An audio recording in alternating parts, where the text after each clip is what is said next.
Amén. Hoy nos toca, amados, comenzar a tomar atención a la carta de Pablo a los Efesios.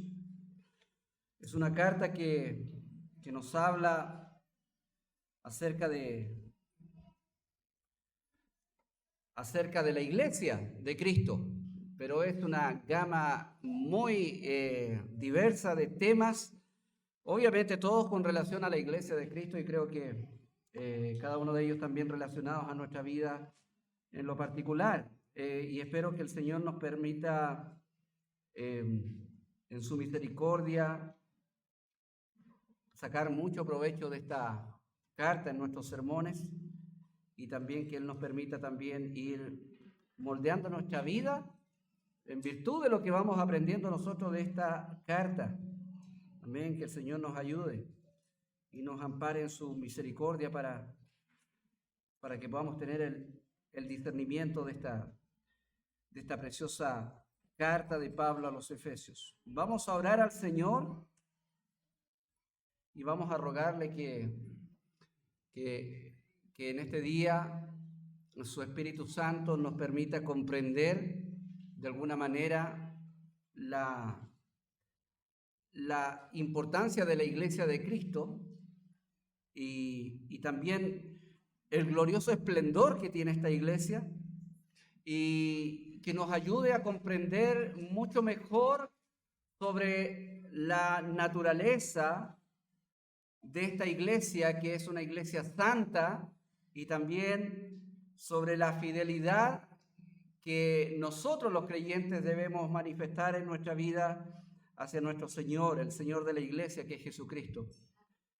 Y que el Espíritu Santo nos ayude a tener un entendimiento claro de este tema, y que nos permita también como iglesia ir ajustándonos a esta preciosa realidad que es la iglesia. Hay una disociación a veces respecto a lo que es una iglesia con respecto a lo que debe ser una iglesia.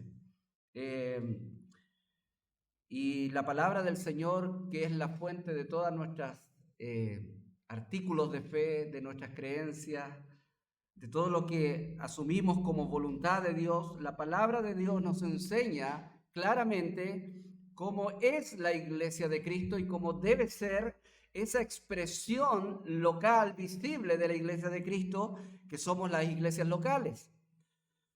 Entonces, en virtud de lo que es la iglesia universal, es lo que debemos replicar como iglesia local. Así que vamos a pedirle al Señor que nos ayude a tener claridad de estas cosas y que nos permita ver su gloriosa grandeza en medio de su iglesia.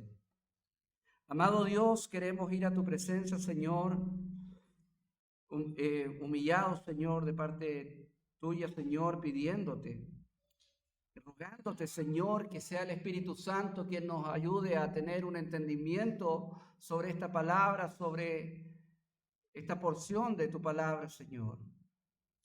Padre, permítanos ver con claridad, Señor, estas verdades acerca de la iglesia de Cristo.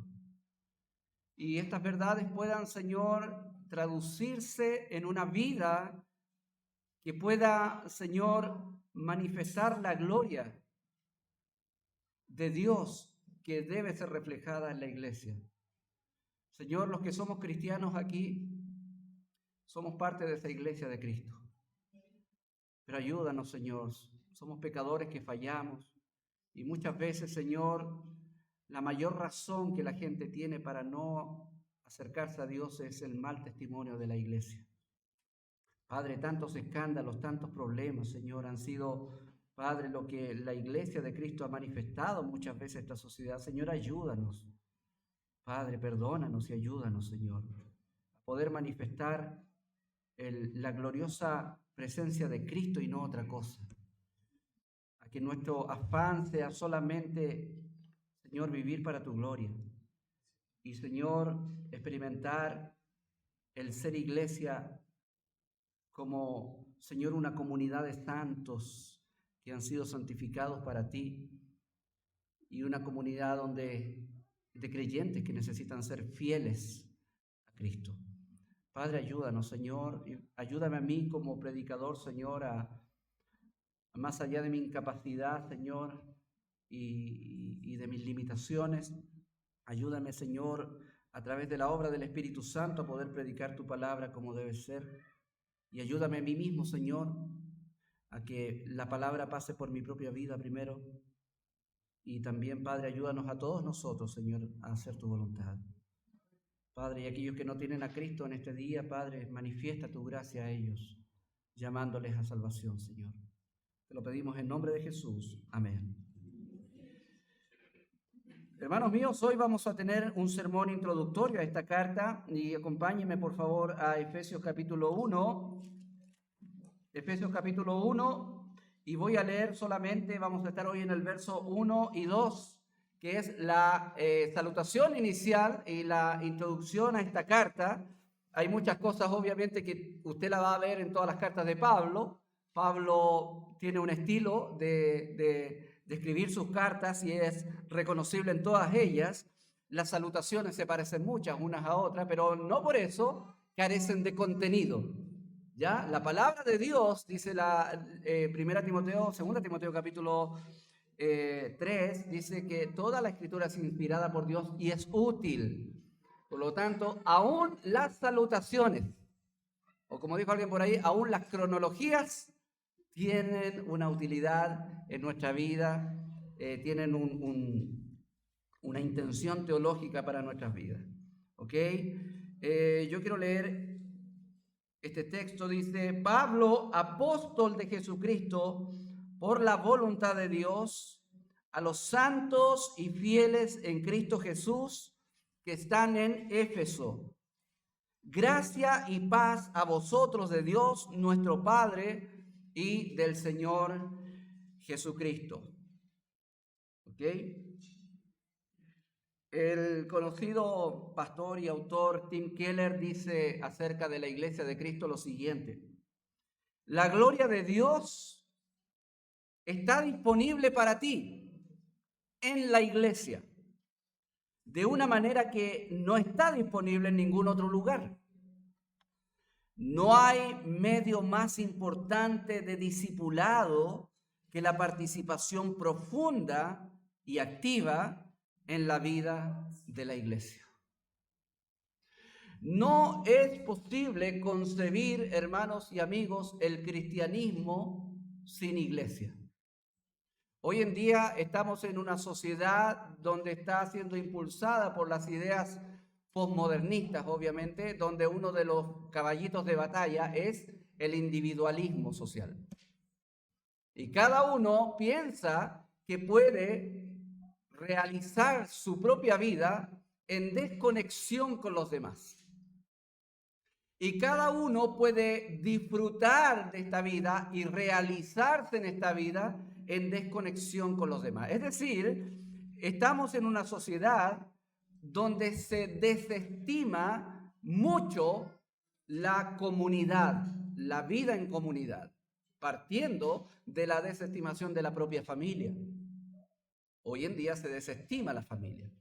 Hoy en día se han inventado o se han querido de alguna manera diseñar diferentes tipos de familia, queriendo que nosotros normalicemos la idea de que sí hay distintos tipos de familia.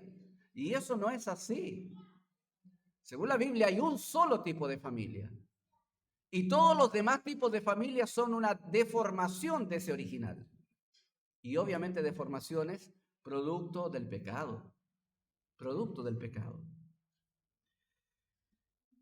Y en general esta idea también traspasa las fronteras de la familia y también se instala en nuestra iglesia, donde vemos cristianos muchas veces que están absolutamente desconectados y disociados de la iglesia. Hoy día no se estima la membresía en una iglesia, hoy en día no se estima el valor de la iglesia.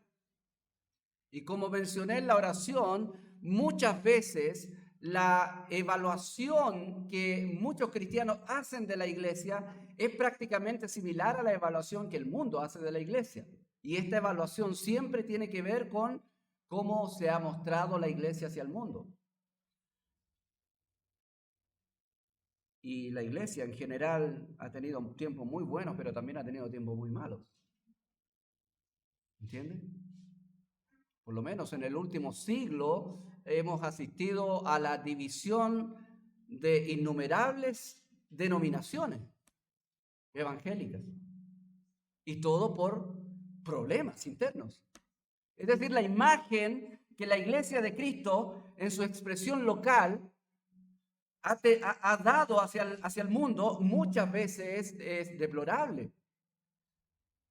Allá aquellos que han de alguna manera diluido el evangelio y queriendo seguir haciendo su labor de conquistar al mundo para Cristo, han caído en prácticas, digamos así, pragmáticas, en donde el fin justifica los medios. Entonces hay una innumerable cantidad de cosas que están haciendo o han hecho las iglesias y que han desfigurado, han distorsionado la iglesia misma. Y ahí tú ves iglesias intentando, por ejemplo, hacer todo tipo de show para lograr de alguna manera ser relevantes o atractivos al mundo, bajo la premisa de que se busca de alguna manera alcanzar al mundo. Porque está esta idea, ¿cierto? Hay una mala interpretación de lo que Pablo dice, a los judíos yo me hago judío, a los gentiles yo me hago gentil. Entonces ellos tienen la lectura de ese pasaje como decir, no, a los punk yo me he visto de punk. ¿Ya? Y qué sé yo, y perdón por hacer alusión a modas tan antiguas, pero a los hippies yo me he visto de hippie, que no sé lo que es ahora. Entonces no es así. La iglesia tiene una naturaleza, tiene una manera de ser, tiene un concepto que debemos tener claro, y ese concepto viene de Dios. En palabras sencillas, Dios es el que nos ha dicho qué es la iglesia y cómo es la iglesia. Entonces Efesios Efesios en su totalidad, hermanos míos, nos habla de esta realidad de qué es la iglesia y cómo es la iglesia. Entonces, por lo menos vamos a ver cosas que tienen que ver con esto de la naturaleza. Necesitamos nosotros tener claro el concepto que Dios tiene sobre la iglesia. Necesitamos tener claridad sobre la identidad que la iglesia debe abrazar. Y necesitamos también tener claridad sobre la bendición que la iglesia debe disfrutar. ¿Cuál es la bendición que la iglesia debe disfrutar? ¿Las cosas de este mundo? ¿Cuál es la identidad que la iglesia tiene? ¿La que nosotros le damos? ¿Y cuál es el concepto de la iglesia? ¿Qué es la iglesia? ¿Nosotros lo definimos? No. Es Dios quien define qué es la iglesia. Es Dios quien asigna o determina la identidad de la iglesia, y es Dios el que dispone qué tipo de bendición es el que otorga la iglesia. Y creo que estas tres cosas podemos verlas tan solo en esta salutación que Pablo hace. Y lo primero que vamos a hablar, amigos y hermanos, es el concepto que Dios tiene sobre la iglesia. El concepto que Dios tiene sobre la iglesia es el que nosotros tenemos que tomar atención. O sea, tú y yo podemos tener una idea de la iglesia. Si preguntamos aquí, bueno, hay muchas preguntas, siempre lo digo, hay muchas preguntas que si uno hace una encuesta en el mundo evangélico, hay muchas preguntas que tú encontrarías una diversidad muy grande de respuestas, y lo más probable es que la mayoría de esas respuestas nos den en el clavo cuando la contrastamos con la idea bíblica. Por ejemplo, he dicho siempre esto, si nosotros hiciéramos la pregunta, una encuesta en todas las denominaciones evangélicas aquí en Chile, y con esta sola pregunta, ¿qué es el evangelio? Habría una diversidad muy grande de respuestas. Y es muy probable que muchas de ellas estén absolutamente separadas de lo que realmente es el evangelio bíblicamente. Encontraríamos respuestas como el evangelio es ir a la iglesia, el evangelio es como un estilo de vida, porque algunos piensan que el evangelio es un estilo de vida. Entonces piensan como que van a la iglesia evangélica, entonces soy evangélico, porque sigo un estilo de vida evangélico. La pregunta es, ¿tú has nacido de nuevo? La pregunta es, ¿tú, si hoy parte de este mundo, vas al cielo a la gloria? No sé. ¿Cómo no sabes? Entonces no entiendes el evangelio. No has comprendido aún el evangelio. Entonces, y otra pregunta que pudiéramos hacer en esa encuesta hipotética es, ¿qué es la iglesia? ¿Qué es la iglesia? Y probablemente encontraríamos muchas respuestas también. Pensaríamos que la iglesia es un local. Que hablamos, ¿cierto? Vamos a la iglesia y en nuestra mente está el local de la iglesia, ¿cierto? Y pensamos que no, mi iglesia es linda. Y están los dos puntos de vista, ¿cierto? El que entiende bien qué es la iglesia, que son los creyentes, y dice, los creyentes de allí deben ser lindos, una hermosa congregación. Y no, el otro está pensando en su templo, que es muy lindo. Porque entendemos que en la iglesia puede ser el templo, el edificio. Hay quienes piensan que la iglesia de Cristo es una denominación. Hay quienes piensan que la iglesia de Cristo es la iglesia bautista, o la iglesia de Cristo es la iglesia pentecostal, o la iglesia de Cristo es la iglesia presbiteriana. Piensan que es una denominación. No, la iglesia de Cristo trasciende aquello. Las denominaciones nacieron por ahí en el siglo XVIII recién. XVII. Pero antes no. No había un concepto de denominación antiguamente. Entonces muchos creerán que la iglesia, donde dice, donde están 2 o 3 congregados, ya basta. Entonces, habemos 3 fulanos, esa es la iglesia. Y a veces tenemos una otra distorsión ahí, no, eso no es la iglesia en sí. Entonces, ¿qué es la iglesia? La palabra del Señor nos lleva a entender qué es la iglesia, pero Dios es el que nos debe decir qué es la iglesia, no nosotros. Nosotros no debemos inventar un concepto de qué es la iglesia. No podemos caer en ese relativismo de decir, no, pero es que mira, para ti la iglesia es esto, pero para mí es otra cosa. No, si no importa lo que tú y yo pensemos, es que Dios dice que es la iglesia. Y obviamente en el Nuevo Testamento hay un montón de partes, ya sea los evangelios, el libro de los Hechos, en las cartas de Pablo, en las cartas generales y en el Apocalipsis, innumerables maneras que Dios tiene de referirse a la iglesia.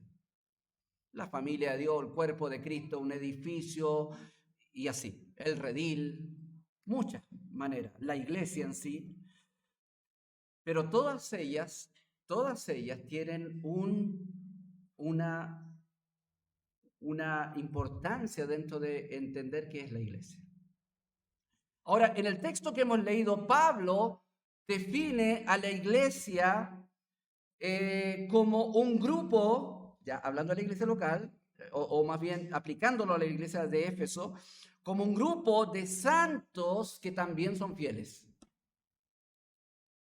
Santos que también son fieles.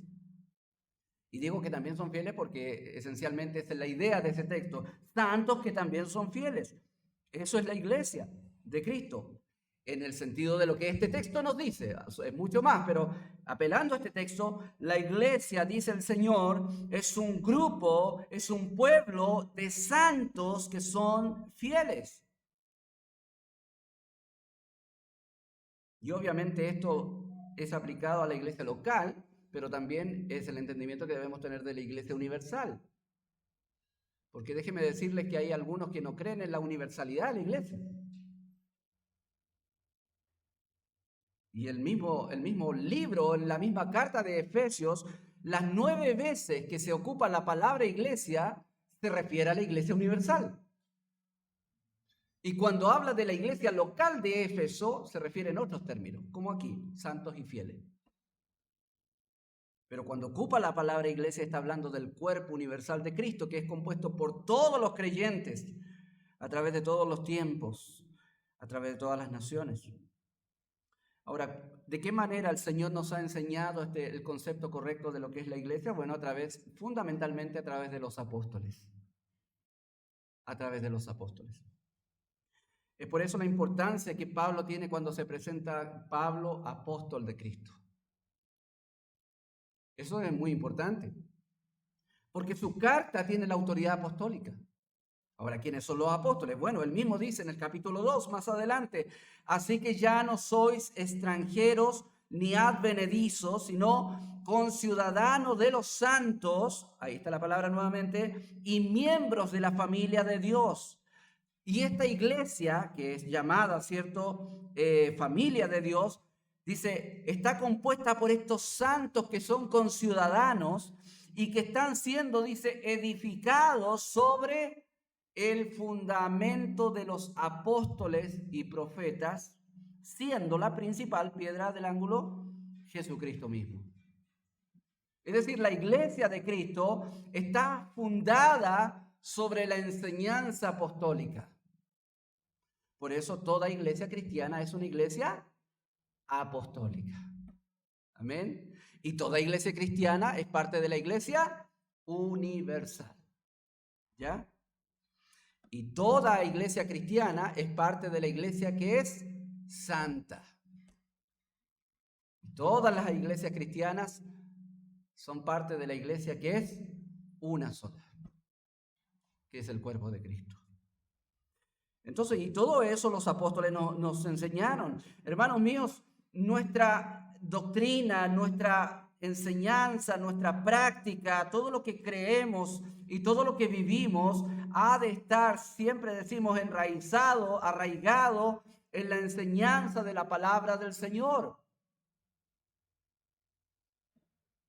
Nosotros no tenemos como cristianos que inventar nuevas doctrinas, nuevas filosofías teológicas. No, la palabra del Señor ha sido por los siglos el sustento de todo lo que creemos. Ahí está la fuente de la verdad. Y tengo cuidado de decir de nuestra verdad, porque no es nuestra verdad, es la fuente de la verdad en términos absolutos. Ahí están nuestras raíces, todo lo que creemos. Las iglesias cristianas hemos de nosotros enraizar nuestras creencias en lo que los apóstoles nos enseñaron. Ellos se dedicaron por todo el tiempo en que vivieron a establecer el fundamento de la fe cristiana. Por eso dice Pablo ahí, nosotros hemos sido edificados, dice Pablo a los Efesios, sobre el fundamento de los apóstoles y profetas. Ellos pusieron el fundamento. Los apóstoles fueron las personas designadas por Cristo para poner el fundamento. Y ellos dejaron de existir. Los apóstoles, ya no hay apóstoles por si acaso, ¿ya? ¿Por qué no hay apóstoles? Porque no hay necesidad de seguir echando fundamento. ¿Cuándo usted hace el fundamento de una casa? ¿Cuándo la hace? ¿Cuándo? Al principio. Ahí se hacen las bases de la casa. Usted no hace el fundamento al final, ¿no? Y los apóstoles han sido dispuestos por Dios, según Pablo y según los apóstoles mismos, para poner ese fundamento. Y ellos pusieron toda la verdad teológica necesaria para que el cristianismo se expandiera a través de todas las edades y a través de todo el mundo.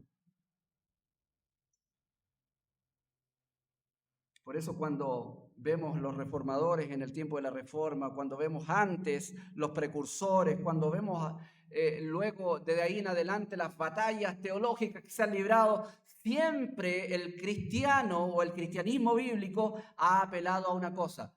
Volvamos a la palabra. ¿Qué dice la Biblia?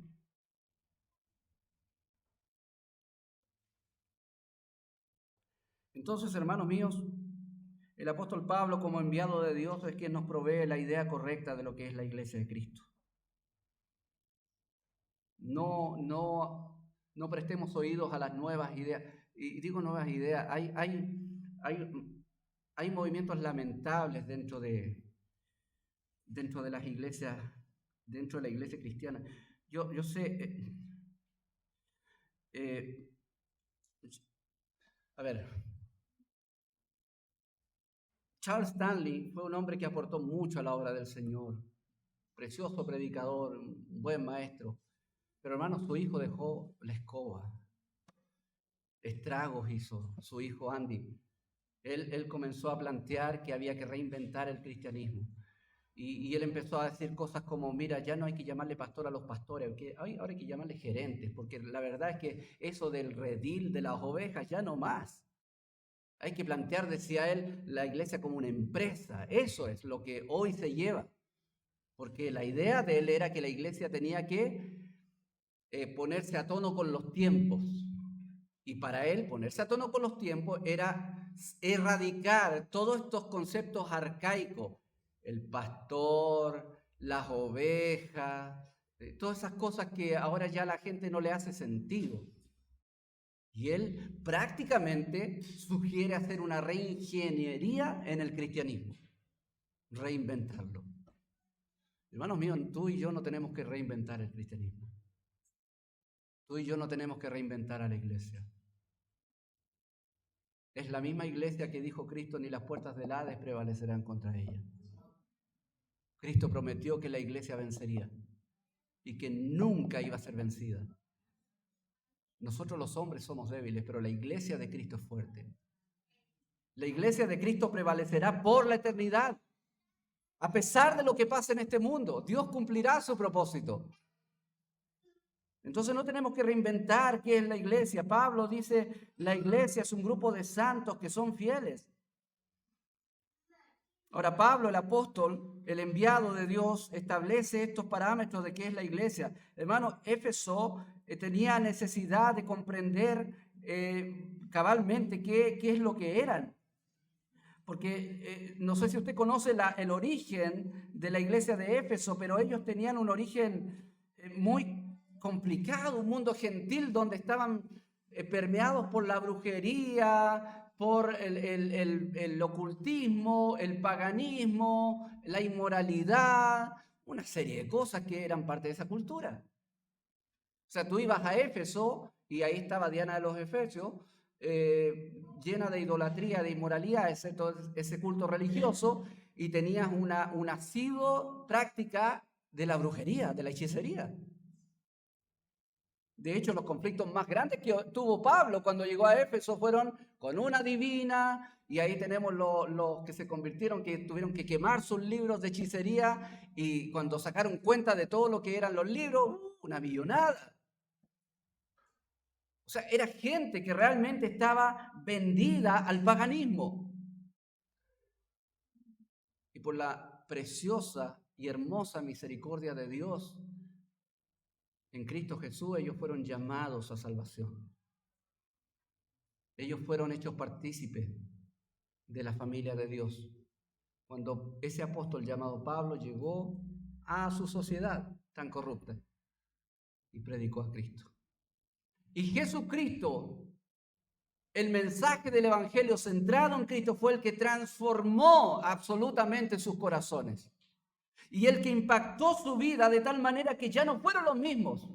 Me pregunto yo si estuviera yo dispuesto a quemar tanta fortuna como la quemaron ellos, en virtud de dejar su vida pasada y entregar su vida a Cristo. Así de radical.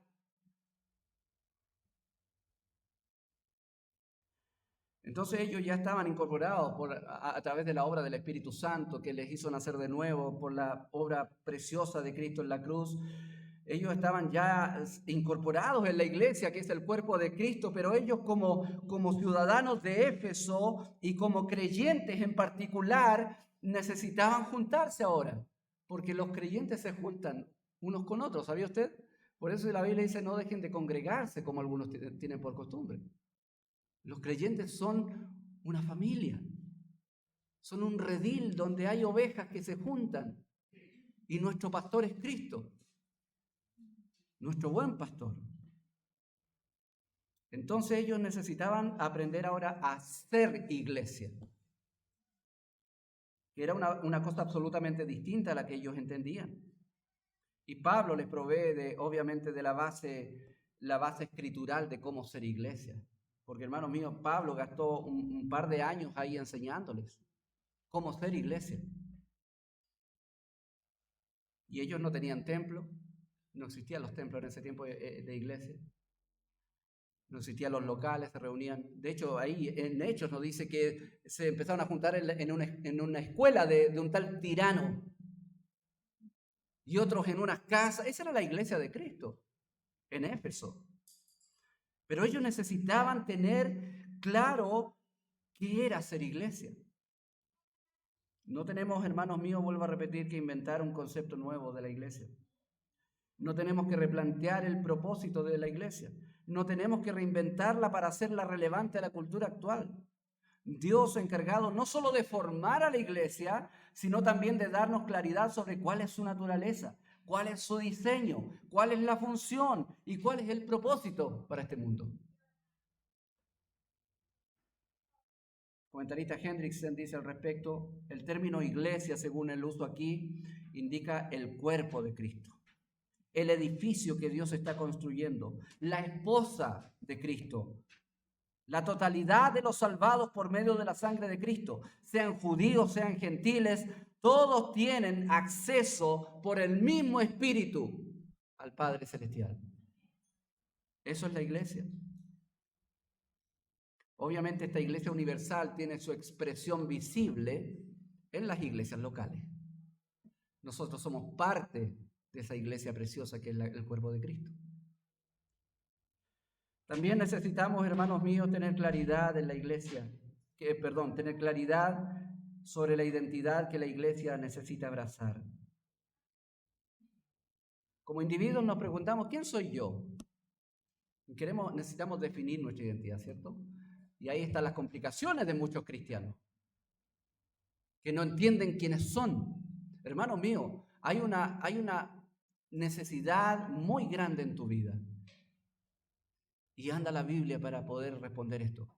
Necesitas tú saber quién eres. ¿Quién eres tú?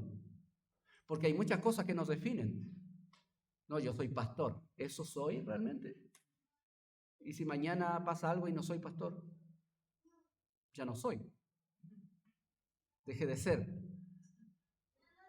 No, yo soy, qué sé yo, electricista. Ya, ¿y en qué trabaja? No, trabajo en otra cosa. No, pero, bueno, ¿qué es? Entonces muchas veces lo que somos, lo que hacemos, más bien dicho, define lo que somos. Y no, realmente lo que define lo que somos es la palabra del Señor. Amén. Hermano, este mundo va a pasar. Amén. Este mundo tiene su término. Pero Juan dice en su primera carta, pero los que hacen la voluntad de Dios permanecen para siempre.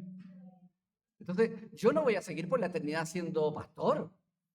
Yo no voy a seguir por la eternidad siendo electricista. Pero sí voy a seguir siendo por la eternidad hijo de Dios. Pero sí voy a seguir por la eternidad siendo un redimido de Dios a través de Cristo. Eso es lo que soy. Un hombre perdonado. Un hombre absolutamente lleno de fallas, pero perdonado por la misericordia de Dios a través de Cristo. Eso es lo que somos. Lo que haces tú no define lo que eres si eres cristiano. Es lo que Dios te hizo a través de Cristo. Y tú te puedes alegrar y gozar en eso. Porque puede pasar mil y una cosas en este mundo, pero nunca dejarás de ser lo que Cristo te ha hecho por pura misericordia. Ahora, ¿qué es lo que cuál es la identidad de la iglesia?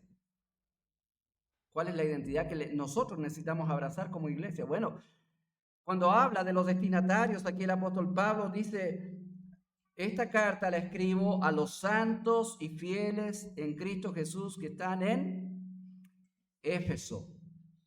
Éfeso es una ciudad muy importante en los tiempos romanos, que era parte de la provincia muy importante en esos tiempos, la provincia de Asia, que es lo que ahora es Turquía. Toda Turquía ahora es lo que antiguamente era la provincia de Asia.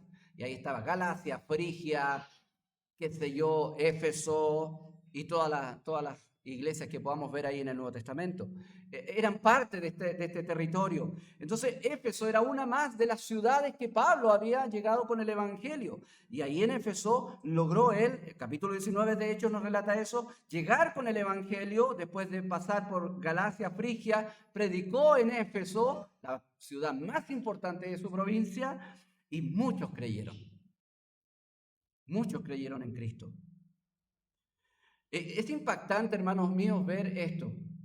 Porque Saulo de Tarso, Pablo llegó con el Evangelio a comunidades como Éfeso y como otras, que no tenían mucho trasfondo escritural judío.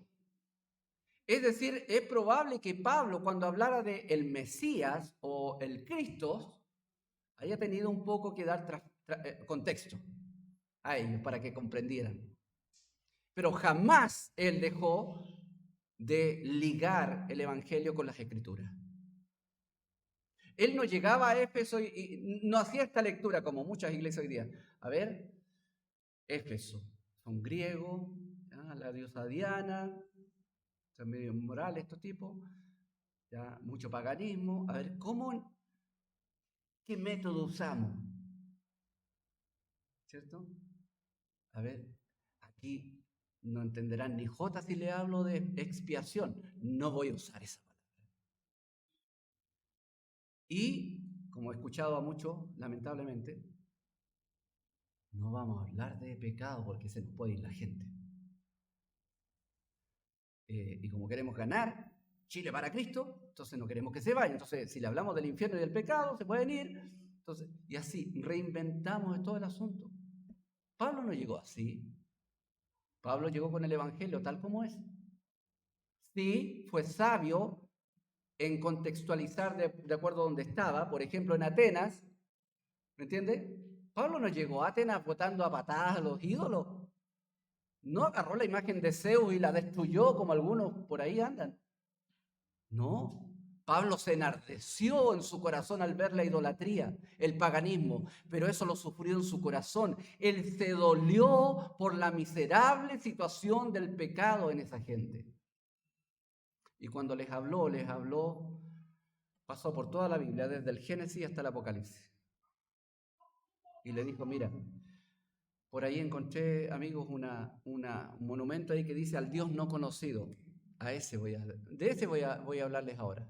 ¿Y de qué se aprovechó? Dice la Biblia ahí, de que los atenienses lo único que les gustaba era escuchar algo nuevo. Este tipo trae algo nuevo, ya te escuchamos. Y astuto, ¿ya? Pero Pablo jamás se desconectó del Evangelio. Y dijo, mira, este Dios que yo les traigo, este Dios que ustedes no conocen. Este Dios hizo los cielos y la tierra y todo lo que existe. Ahí, pum, un golpe a su teología griega. Porque según ellos, no sé, innumerables dioses participaron en todo lo que existe. Él hizo todas las cosas. Y en Él vivimos. Y en Él nos movemos. Y este Dios tiene preparado un día donde va a traer a juicio todas las obras humanas. Y va a traer a juicio y los va a juzgar a través de un hombre. Y pum, apunta a Cristo. Y habla de la resurrección de Cristo. Y habla del Evangelio. Él no transó el Evangelio. Él fue astuto para predicarlo, pero no transó el Evangelio. Porque ellos necesitaban entender qué es el Evangelio. Así los efesios necesitaban entender qué es la iglesia. Pablo no acomodó el concepto de iglesia a cada ciudad donde fue. No, sí, nosotros tenemos nuestros acomodos por temas culturales y hoy en día por temas denominacionales. No es lo mismo cuando tú visitas una iglesia presbiteriana, una iglesia anglicana, una iglesia pentecostal o una iglesia bautista. No es lo mismo culturalmente, dinámicamente, no es lo mismo. Pero esas diferencias no son a las cuales me refiero yo, sino a la sustancia en sí de lo que es la iglesia de Cristo. ¿Y qué es la iglesia según Pablo en esta salutación? Bueno, primero, la iglesia de Cristo es un pueblo santo. Y segundo, es un pueblo que es fiel a Dios. Dos características importantes. Pablo a los santos y fieles en Cristo Jesús que están en Éfeso. Hermanos míos, la iglesia es un pueblo de santos. No de santurrones, ni de santulones, sino de santos. Ni de santitos tampoco. Ni de santeros. Que hay muchos santeros en la iglesia, ¿cierto? Que en vez de predicar el evangelio andan echando males. No, la iglesia de Cristo se predica a Cristo. Es una iglesia de santos, dice. Ahora, ¿en qué sentido santo? Obviamente está hablando aquí en el sentido posicional. La palabra del Señor en 1 Corintios capítulo 6, en 1 de Pedro capítulo 1, en Tito capítulo 2 nos habla de una realidad. Cristo, a través de su muerte expiatoria en la cruz y de su resurrección de los muertos, ha comprado para sí un pueblo y este pueblo debe ser santo.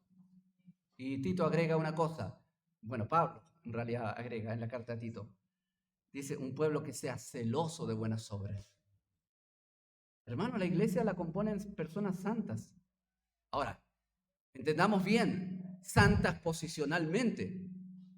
Porque si tú y yo nos miramos y diríamos, yo no califico, pastor. ¿Cómo puedo yo ser parte de la iglesia si me miro a mí mismo y no soy santo? Bueno, Pablo se refiere a la santidad posicional. Es decir, cuando nosotros a través de la obra del Espíritu Santo nacemos de nuevo, y vemos nuestra miserable situación y miramos a Cristo y le recibimos como nuestro Salvador, en ese momento son innumerables las cosas que pasan en nuestra vida, innumerables. Se nos es dado el Espíritu Santo, se nos otorgan ciertos los dones espirituales, se nos justifica, se nos lleva a una condición distinta frente a Dios, pero una de las cosas que pasan en nuestra vida es que Dios nos pone, nos posiciona como santos frente a Él. El problema nuestro es que nosotros entendemos la santidad generalmente en su segunda acepción, no en su primera acepción. La palabra santidad o la santidad tiene siempre dos acepciones. La primera es la que siempre debe determinar el uso o la interpretación que nosotros debemos dar. La segunda también tiene obviamente un uso, pero depende del contexto. ¿Cuál es la primera acepción de la palabra santidad? Separación. Tú y yo, si somos hijos de Dios, somos santos. No me conoce. No, sí, no necesito conocerle, pero la Biblia dice que somos santos. ¿Por qué? Pero es que, mire, yo a veces fallo. No, es que la santidad no tiene que ver con eso. La palabra santo implica que Dios me ha apartado, o sea, separado. Dios me sacó, dice Colosenses, del reino de las tinieblas y me trasladó al reino de su amado Hijo Jesucristo. ¿Cómo se llama ese ejercicio? Separarme, santificarme. Esa es la palabra santo, separar. La palabra santo quiere decir separar, separado. Santificar, separar, separar. Santificación, separación. Apártese de iniquidad, dice. Eso es santificarse. Y el segundo uso que tiene que ver con la pureza. Pero nosotros frecuentemente entendemos la santidad como la pureza. Entonces, cuando decimos, no, yo soy santo, ¿eres puro? No, no sé, no. Todavía no llego allá. Cuando esté en el cielo, llegaré allá, por la gracia del Señor. Pero, hermanos míos, en este mundo somos santificados. Cuando Pablo le habla a los corintios acerca del pecado sexual, le dice, hermanos, no olviden una cosa, ustedes han sido comprados, ya no soy vuestros, ustedes ya no se pertenecen, ustedes ya no se pertenecen. Usted cuando vende una casa o un auto, no puede ir al año siguiente a reclamarle al que le vendió, oye, ¿por qué me termina como me tenía mi auto? ¿Perdón? Pero mira, la raya está aquí. Oye, pero si ahora es mío. Sí, pero oye, sí está bien, es tuyo, pero es que mira cómo me lo tenés. No entendemos esa. Y así somos con el Señor. Señor, ¿no te preocupa mi vida, Señor? Perdón, ¿mi qué? Mi vida, pero tu vida es mía. Tu cuerpo es mío. Tu futuro es mío. Mire qué precioso. ¿Y por qué? Porque hemos sido hechos santos. Hermano, un consuelo para nosotros. Si tú eres hijo de Dios y miras de ahora hacia atrás, no importa. Entiende bien cuando digo no importa, no te estoy llamando a un olvidarte de todo, a una irresponsabilidad. Pero cuando mires hacia atrás, todos los fracasos tuyos no determinan lo que tú eres para Dios. porque tú eres santo. Y vuelvo a repetir, no es un llamado a la irresponsabilidad, porque todos los fracasos tuyos han sido producto de tu pecado, y de eso tienes que responsabilizarte, pedir perdón y echarle para adelante de la mano de Cristo y pidiendo su gracia. Pero hermano mío, tú eres santo. Somos santos, posicionalmente.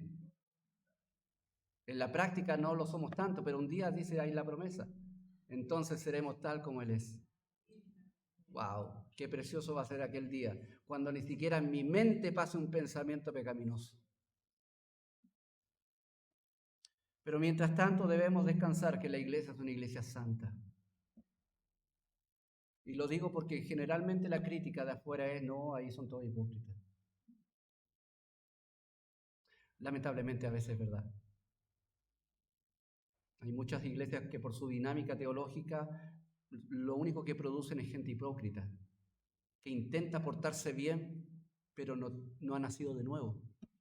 Por lo tanto, no tiene esa dinámica espiritual. Hermanos míos, la iglesia de Cristo es una iglesia santa. ¿Cuál es la responsabilidad de los miembros de la iglesia? Es modelar eso. Modelar eso. Para que los de afuera, dice Cristo, vean vuestras buenas obras y glorifiquen al Padre que está en los cielos. Tienen que ver.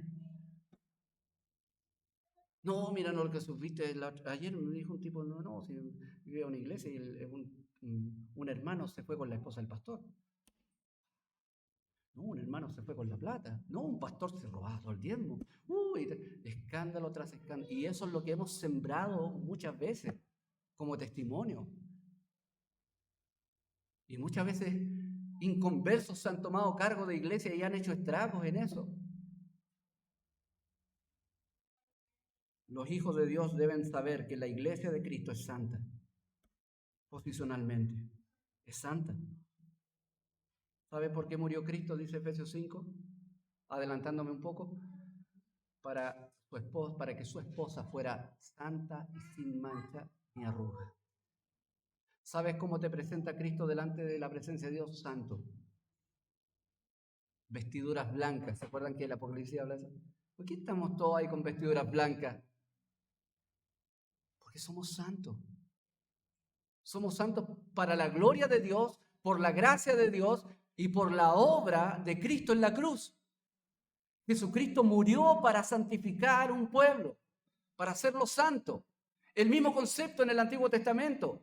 Cristo aparta un pueblo de entre las naciones, Israel, para que le fuera santo.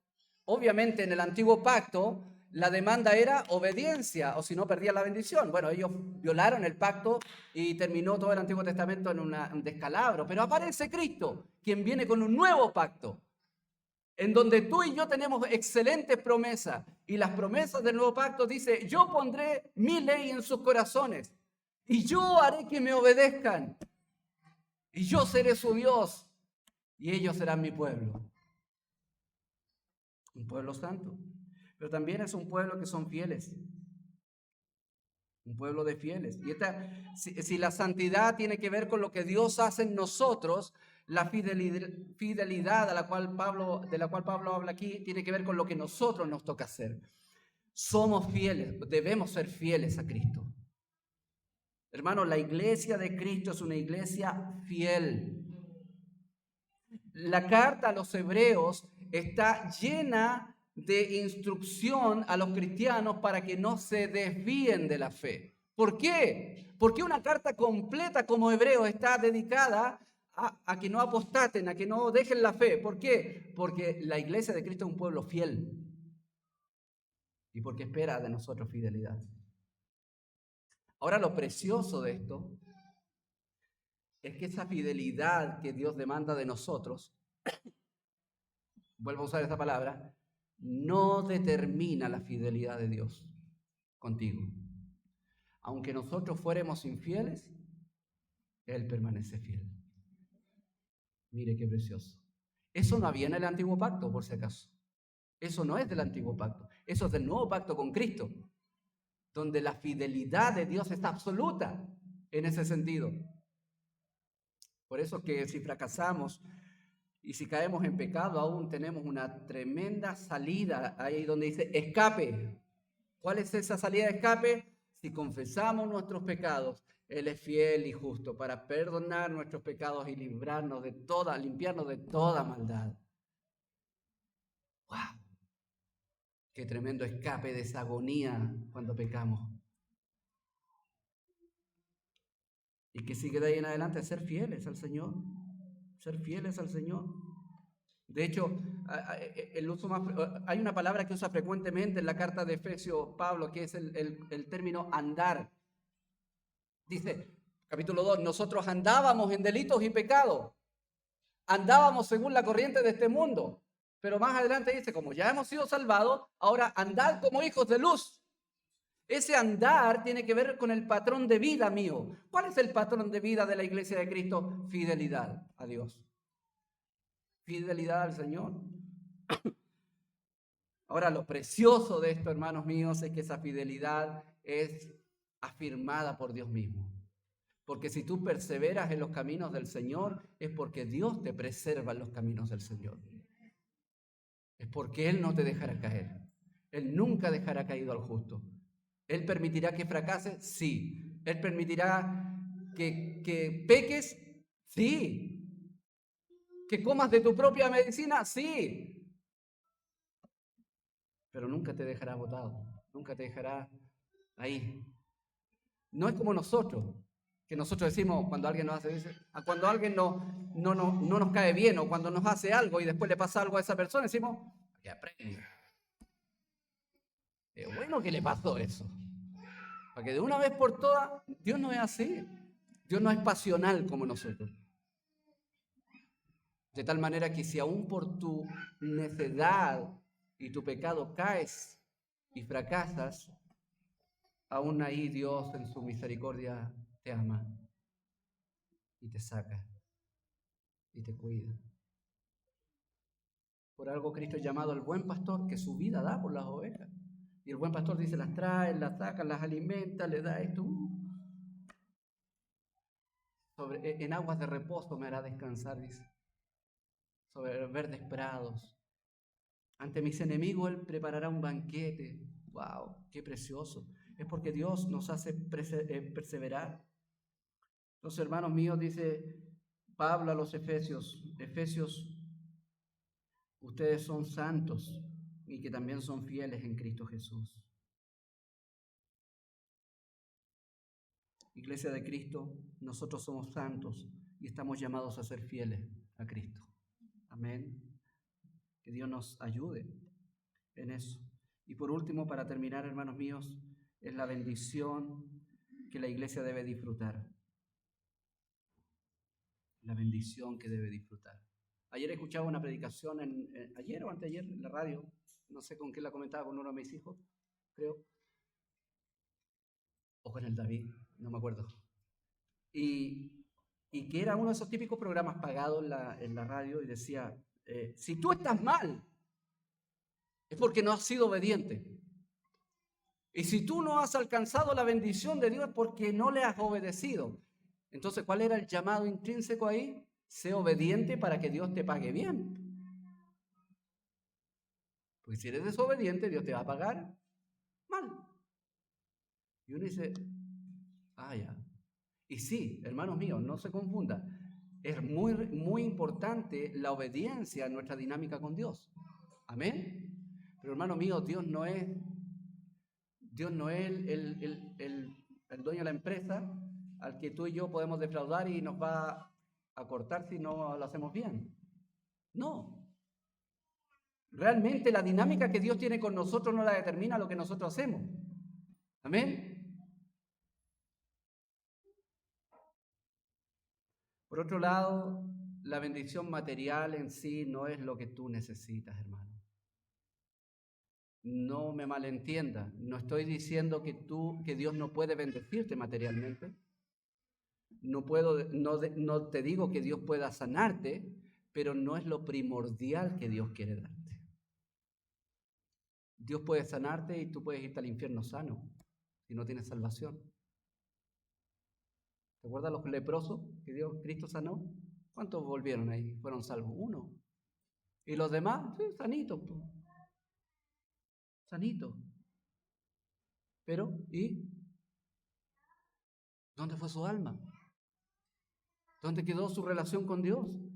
Entonces, hermanos míos, la bendición material, física, no es lo primordial. La bendición que necesita la iglesia de Cristo es una bendición espiritual, esencialmente. ¿Cómo se traduce eso en términos concretos? Bueno, lo que dice Pablo aquí, gracia y paz a vosotros. Hermano, ¿qué necesita la iglesia de Éfeso? La gracia de Dios y la paz de Dios sobre ellos. ¿Qué necesita la iglesia en San Fernando? La gracia del Señor y la paz de Dios sobre nosotros. ¿Qué necesita la iglesia de Cristo en este mundo? La gracia de Dios y la paz de Dios sobre ellos. La gracia y la paz son virtudes espirituales, riquezas espirituales que tú y yo no tenemos así a nuestro alcance fácilmente. ¿Por qué Pablo anhela que la gracia de Dios esté sobre los efesios? Bueno, porque tal como nosotros, hay gente que no puede hacer lo que Dios les pide hacer sin la gracia de Dios. Tú y yo necesitamos, hermanos, cada segundo en esta vida de la gracia de Dios, de la misericordia del Señor, de su bondad, de su piedad, de su compasión, de su amor, de todo lo que involucra la gracia, aquello que Dios me da sin merecerlo. Cuando tú fallas a Dios, ¿qué necesitas? Su gracia. Cuando quieres hacer la voluntad de Dios, ¿qué necesitas? Su gracia. Y también su paz. La paz de Dios. Sobre todo en este mundo tumultuoso, ¿cierto? Donde escuchamos de guerras, de conflictos, de injusticia, de tanto descalabro. Que nosotros los cristianos miramos al mundo y decimos tanta ideología, tanta corrupción en este mundo. Y a veces eso nos aplasta tanto que empezamos a perder el horizonte de lo que es la iglesia. Decimos, oh, pucha, ¿qué vamos a hacer en este mundo? ¿Cómo que qué vamos a hacer? ¿Cuándo la iglesia ha sido vencida por el mundo? Nunca. No temamos vivir para Cristo en esta sociedad corrupta. Dice Pablo que debemos ser luminares en medio de una generación maligna y perversa. Por lo tanto, toda la ansiedad que nos provoca este mundo, los problemas, aún los problemas que nosotros vivamos, hermanos míos, hay un recurso a nuestro alcance. ¿Cuál es? La paz de Dios. La paz de Dios. Dice, la palabra del Señor dice, por nada estén afanosos, sino que sean conocidas vuestras peticiones delante de Dios con toda oración y ruego, con acción de gracias. Y la paz de Dios, y mire lo que dice, que sobrepasa todo entendimiento, o sea, tú no lo puedes entender, guardará vuestros corazones y vuestros pensamientos en Cristo Jesús. O sea, la paz de Dios va a mantenerte amarrado a Cristo, porque Cristo es nuestra esperanza de gloria. Cristo es nuestra paz. Cristo es nuestra paz. Y Cristo es la fuente de la gracia. Entonces, hermanos míos, ¿qué es la iglesia de Cristo? La iglesia de Cristo es el pueblo de Dios. Es el pueblo que es santo, porque Dios nos ha santificado, nos ha separado para Él. Y es un pueblo cuya demanda o cuya responsabilidad es ser fiel en este mundo al Señor. Pero esa fidelidad es respaldada por Cristo, porque Él nos ayuda a perseverar siendo fieles. Y que busca permanentemente no las bendiciones materiales de este mundo corrupto, sino más bien que la iglesia de Cristo busca la bendición espiritual que viene de lo alto, que es la gracia y la paz, que solamente, como dice aquí el apóstol, provienen del Padre y de su Hijo Jesucristo. Es nuestra única fuente de bendición. Oremos.